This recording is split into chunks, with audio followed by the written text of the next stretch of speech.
make very berry salad.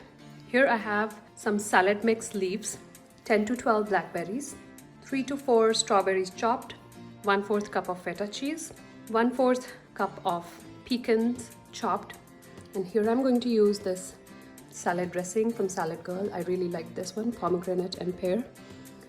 This one is really simple. Just add all the ingredients into the bowl.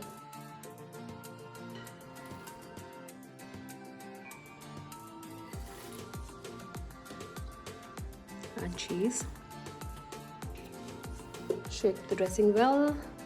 Pour a generous amount of it and mix it. And it's ready. Enjoy this very berry salad.